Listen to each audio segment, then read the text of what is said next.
नमस्कार, मैं हूं पूजा सिंह और आप देख रहे हैं हमर छत्तीसगढ़ का ये खास बुलेटिन। चलिए बुलेटिन की शुरुआत करेंगे आज की कुछ खास बड़ी खबरों के साथ। मुख्यमंत्री विष्णुदेव साय रायगढ़ जिले के बोईरादार पहुंचे, जहां वे केवल समाज के विशाल सामाजिक कार्यक्रम में शामिल हुए। उनका ये दौरा आदिवासी समाज से जुड़ाव, उनकी परंपराओं के सम्मान और विकास कार्यों की समीक्षा से जुड़ा है।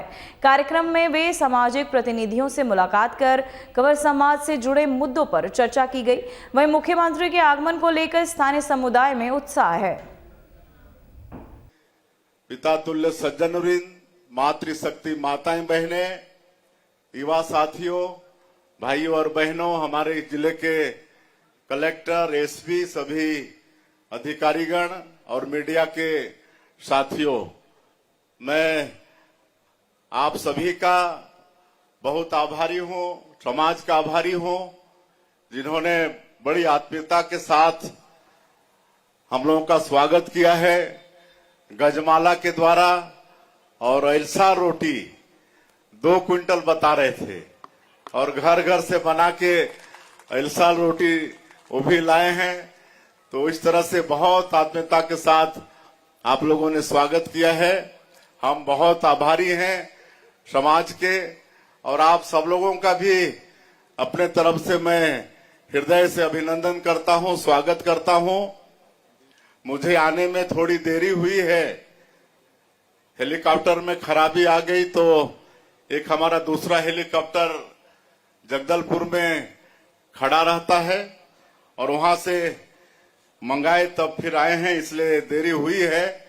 और तुरंत वापस भी जाना है, कह कि आप समझते हैं कि देरी होता है तो हेलीकॉप्टर उड़ नहीं पाता है, इसलिए हमारे कई वक्ता और शायद बोलने वाले थे, हम लोग के जाने के बाद वो बोलेंगे भी, उनसे भी हम क्षमा चाहेंगे। और ये जगह हमारे लिए कोई नया जगह नहीं है। रायगढ़ क्षेत्र की जनता, यहाँ के मतदाता हमको आशीर्वाद देकर लगातार 20 वर्षों तक सांसद बनाए थे, और मोदी जी के प्रथम शासनकाल में राज्यमंत्री के रूप में काम करने का भी सौभाग्य मिला। ये सब आप सब लोगों के आशीर्वाद के कारण हुआ। और जहां पर आज सामाजिक भवन पहले बना है और आज प्रथम तल का लोकार्पण किए हैं, यहाँ की शुरुआत आदरणीय जवाहरलाल पैकरा जी ने किया था। मैं उनको समाज की तरफ से नमन करना चाहता हूं। समाज के लिए बहुत सोचने वाले वो थे, और उस समय हम रायगढ़ से सांसद थे और हमसे संपर्क उन्होंने किया। और ये जो जमीन सामाजिक भवन जो बना है, उनके नाम की जमीन थी, उन्होंने समाज के लिए 5 डिसमिल जमीन दान दिया और हमसे कहा कि आप सांसद मद से पैसा दे दो। तो उस समय जब वो जीवित थे, अभी सन हमको याद नहीं आ रहा है, तो उस समय सांसद मद से 10 लाख रुपए सामाजिक भवन के लिए स्वीकृत किए थे। आज जो सामाजिक भवन का जो ग्राउंड फ्लोर है, उसी समय का बना हुआ है, और आज लगातार ये क्षेत्र विकास कर रहा है। अभी द्वितीय तल का हम लोग, प्रथम तल का हम लोग लोकार्पण किए हैं। मैं इसके लिए पूरे समाज को बहुत बहुत शुभकामनाएं, बधाई देता हूं। निश्चित रूप से प्रथम तल के बन जाने से हमारे समाज को मजबूती प्रदान करने में, समाज की गतिविधि को सुचारू रूप से चलाने में और सुविधा होगी। और आदरणीय जेल पैकरा जी हमारे समाज के बहुत बड़े शुभचिंतक थे, आजीवन वो संरक्षक भी थे, और पूरे प्रदेश के लिए उन्होंने समाज के लिए, समाज के वरिष्ठों का आशीर्वाद लेकर, उनका सहयोग लेकर समाज की चिंता की। जगह जगह उन्होंने सामाजिक भवन बनवाने का काम किया। काहे कि किसी भी समाज को अगर संगठित होना है, मजबूत होना है, तो इस तरह का सम्मेलन आवश्यक होता है। और इस तरह के सम्मेलन के लिए कोई एक केंद्र और वहां पर इस तरह का सामाजिक भवन, कार्यालय, उसका निर्माण आवश्यक होता है। तो ये सब की चिंता आदरणीय जवाहरलाल पैकरा जी ने की। मैं पुनः उनका नमन करता हूं। और आज हमारा ये कंवर समाज का इतिहास भी बहुत समृद्धशाली रहा है। परम पूज्य गहरा गुरु जैसे संत हमारे समाज में हुए हैं, जिनके आज लाखों अनुयायी पूरे प्रदेश और देश में विराजमान हैं। तो ये सौभाग्य भी हमारे समाज को प्राप्त हुआ है।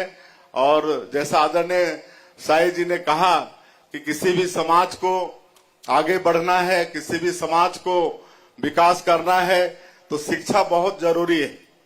और मैं हर समाज के सम्मेलन में जाता हूं तो समाज के जो पदाधिकारी और समाज के बंधुओं से वही आग्रह करता हूं कि हर बेटा बेटी को पढ़ाना चाहिए, लिखाना चाहिए। ये शिक्षा खाली सरकारी नौकरी प्राप्त करने का माध्यम नहीं है, बल्कि एक सफल मानव जीवन जीने का भी ये शिक्षा माध्यम है। एक अच्छा कृषक, अच्छा समाज सेवक, अच्छा राजनेता, अच्छा व्यवसायी, अच्छा व्यापारी बनने का भी एक माध्यम ये शिक्षा है। समाज को जागृत करने का भी ये माध्यम शिक्षा है।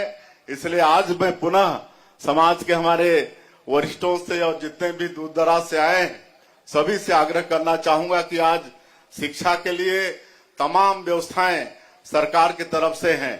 आप कुछ वर्षों पीछे चले जाएंगे तो शिक्षा के लिए उतनी सुविधाएं नहीं थी, लेकिन आज छत्तीसगढ़ राज्य निर्माण को 25 साल इस साल पूरे हुए हैं। हम लोग रजत जयंती वर्ष मना रहे हैं। मैं रजत जयंती वर्ष की भी आप सब लोगों को बधाई देना चाहूंगा, धन्यवाद देना चाहूंगा। 1 नवंबर हमारे प्रदेश का स्थापना दिवस है। 1 नवंबर को स्थापना दिवस मनाते हैं और हम इस अवसर पर इस देश के पूर्व प्रधानमंत्री भारत रत्न श्रद्धेय अटल बिहारी वाजपेयी जी को भी नमन करना चाहेंगे, जिन्होंने छत्तीसगढ़ राज्य निर्माण करके दिया। आज छत्तीसगढ़ में 32% आदिवासी जनजातीय पॉपुलेशन है और इनका समुचित विकास हो, इसके लिए आदरणीय श्रद्धेय अटल बिहारी वाजपेयी जी ने छत्तीसगढ़ राज्य का निर्माण किया और 25 वर्षों में उनके आशीर्वाद से बहुत विकास हुआ है। सबको मालूम है यही छत्तीसगढ़ है जहां पर भूखमरी होती थी, लोग कोदो कुटकी महुआ खाते थे, कभी कभी वो भी नसीब नहीं होता था। मध्य प्रदेश विधानसभा में भी मुझे विधायक के रूप में रहने का अवसर मिला। मुझे मालूम है उस समय हमारे जसपुर जिले में ही भूख से मौत हो गई थी, कोरवा लोगों की मौत हो गई थी और विधानसभा की एक टीम बनी थी जांच के लिए और वो सही पाया गया था कि भूख से कोरवा बंधु लोग मर गए थे। तो यही स्थिति थी।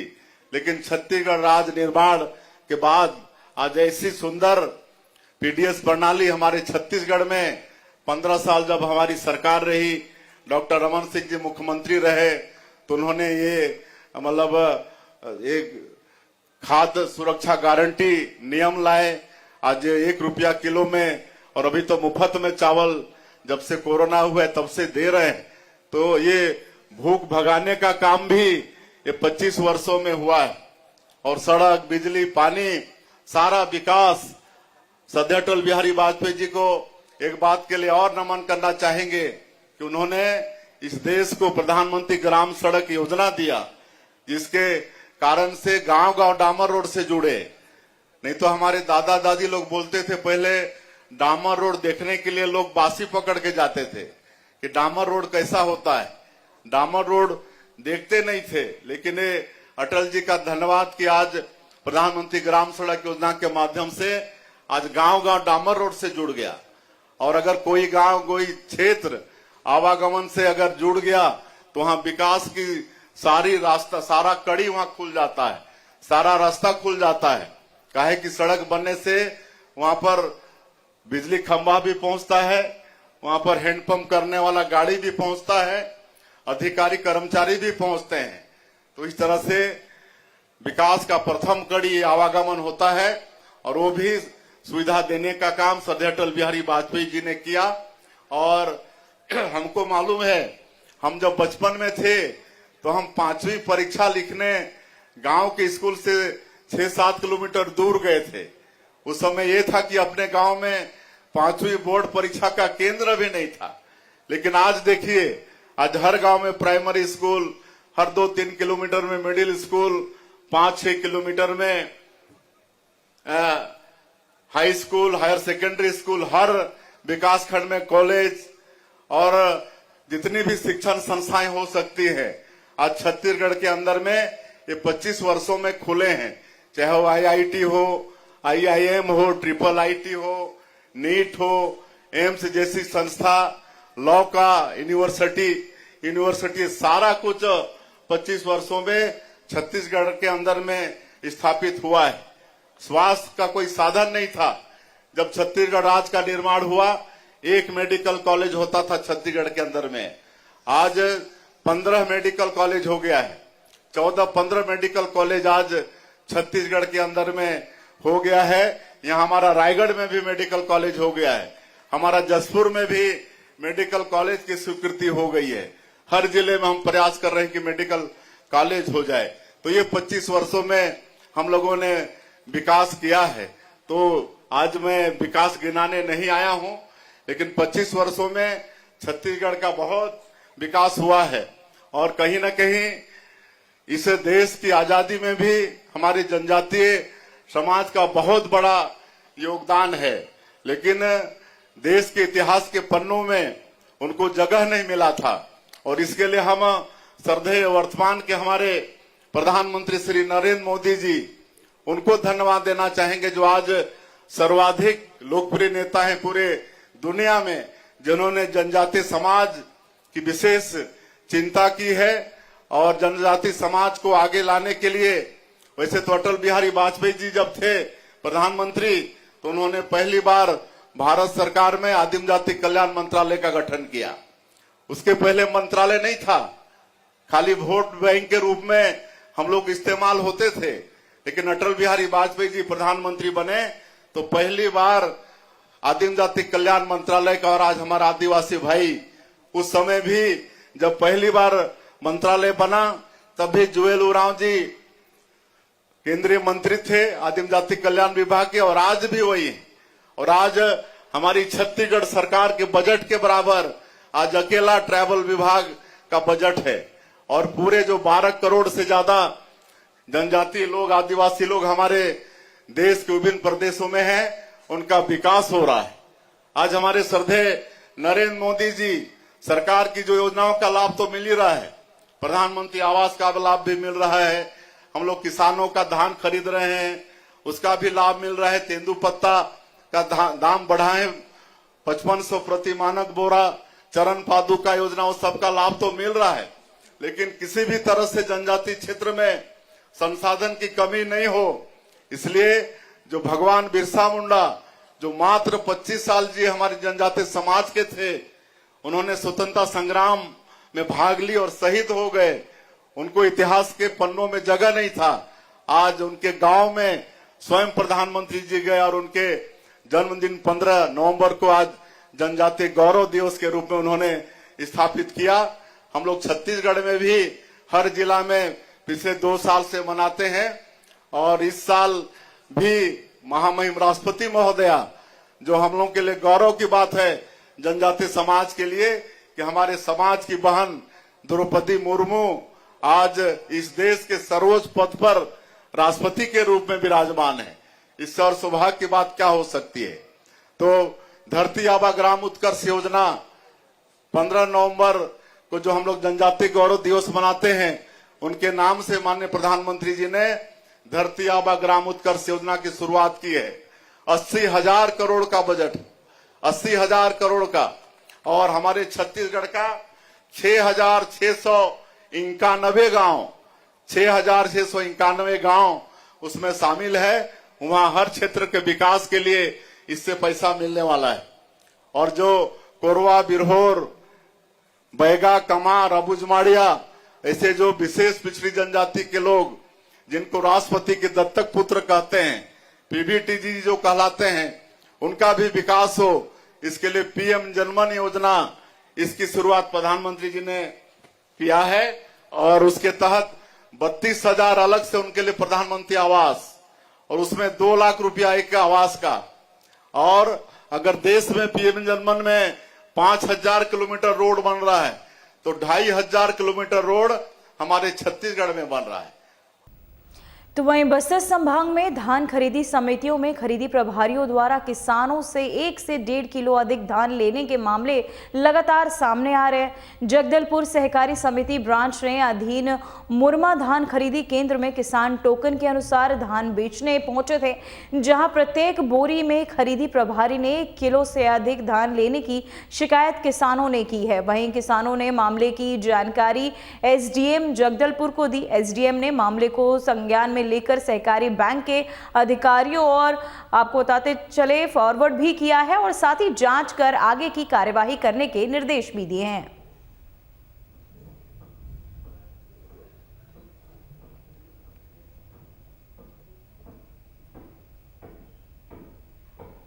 तो वही खबर जांजगीर चांबा से है, जहां धान खरीदी केंद्र सहर में धान खरीदी की शुरुआत की गई। हालांकि 15 नवंबर से खरीदी की घोषणा सरकार द्वारा की गई थी, लेकिन धान खरीदी प्रभारी और कंप्यूटर ऑपरेटर की हड़ताल के कारण शुरुआत में देरी हुई। उद्घाटन समारोह में शक्ति और साथ ही विधानसभा के पूर्व बीजेपी विधायक डॉक्टर खलीवान साहू मुख्य अतिथि के रूप में मौजूद रहे। मौके पर खरीदी प्रभारी, कंप्यूटर ऑपरेटर और अन्य कर्मचारी भी उपस्थित थे।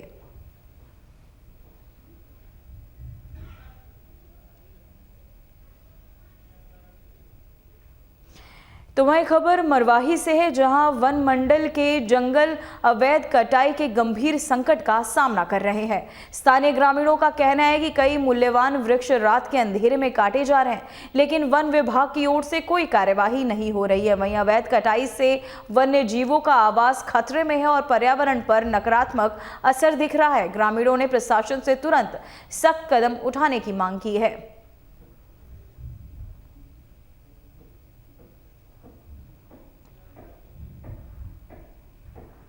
तो वही खबर बलौदा बाजार से है, जहां सुहेला और रिसदा क्षेत्र में ग्रामीण नुकोवो विस्ताम सीमेंट प्लांट के खिलाफ विरोध कर रहे हैं। वही उनका कहना है कि कंपनी की वजह से प्रदूषण, हादसे और स्वास्थ्य संकट बढ़ रहा है। ग्रामीणों का आरोप है कि रोजाना ब्लास्टिंग से घरों में दरारें पड़ रही हैं और ट्रकों के आवागमन से सड़कें टूट गए हैं। वहीं कचरा जलाने से जहरीला धुआं निकलता है। लोगों ने कहा कि कंपनी ने रोजगार और विकास का वादा किया, लेकिन अब तक गांव में कोई सुविधा नहीं मिली है।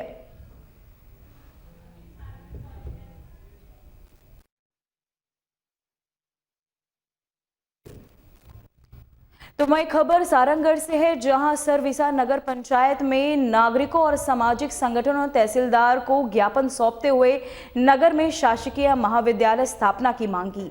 ग्रामीणों का कहना है कि पूर्व सरकार ने कॉलेज की घोषणा सरसेवा के लिए की थी, लेकिन इसे धोबनी में प्रस्तावित कर दिया गया।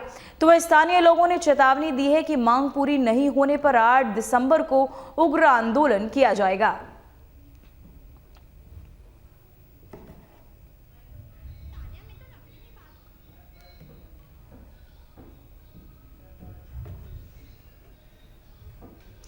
तो वही खबर पंखाजूर से, जहां वांदे लैंप्स के अधीन धान खरीदी केंद्र बेलगांव, छोटे बेलिया और पीवी में अब तक खरीदी शुरू नहीं हो सकी है। सरकार ने 15 नवंबर से खरीदी शुरू करने का दावा किया था, लेकिन जमीनी हालात उलट दिख रहे हैं। किसानों का कहना है कि वे लगातार 15 दिनों से फड़ियों के चक्कर लगा रहे हैं, लेकिन केंद्रों पर न व्यवस्था है न प्रशासनिक मौजूदगी। किसान चेतावनी दे रहे हैं कि खरीदी नहीं शुरू होने पर वे उग्र आंदोलन करने को मजबूर होंगे।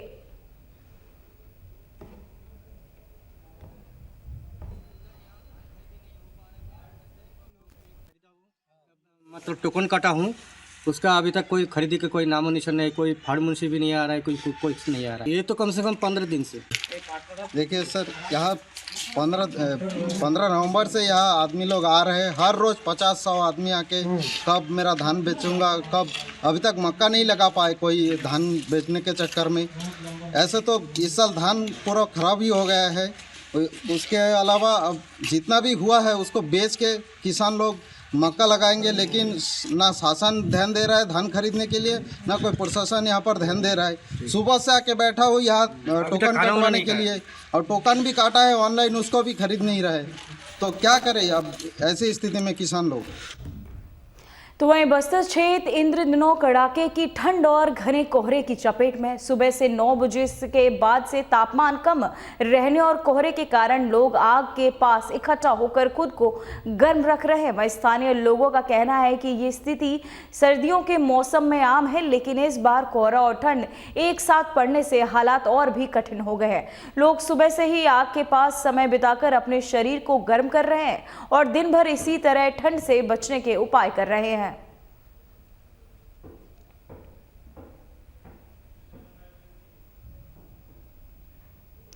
तो वही खबर सारंगगढ़ से है, जहां स्थानीय पत्रकारिता जगत के लिए खास दिन रहा, जब अखिल भारतीय पत्रकार सुरक्षा समिति द्वारा प्रकाशित वर्ष 2026 के कैलेंडर का भव्य विमोचन किया गया। जिला कलेक्टर संजय कन्नौज ने कैलेंडर का औपचारिक अनावरण किया। वहीं एएसपी निमिषा पांडे ने भी विमोचन में शामिल होकर कार्यक्रम की गरिमा बढ़ाई।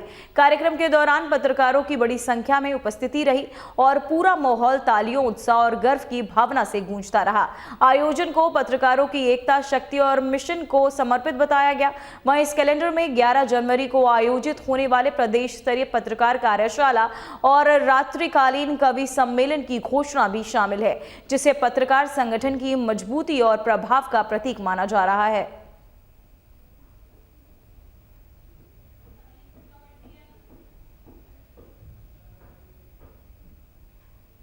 तो वहीं खबर सारंगगढ़ से है, जहां विकास खंड बरमकेला के ग्राम बोई रेहड़ी के ग्रामीण स्तरीय कबड्डी मैच का शुभारंभ जिला पंचायत सदस्य एवं कृषि सभापति डॉक्टर अभिलाषा कैलाश नायक और जनपद पंचायत सदस्य महिला बाल विकास सभापति ने फीता काटकर किया। पहला मैच आपको बता दें कि बोईडहीड के ए और बोईडहीड बी के बीच खेला गया, जिसमें बोईडहीड ए टीम ने 46 से 36 से जीतकर दर्ज कराई, जहां मैच काफी रोमांचक रहा। कार्यक्रम में जनप्रतिनिधियों सहित ग्रामीणों की बड़ी संख्या उपस्थित रही।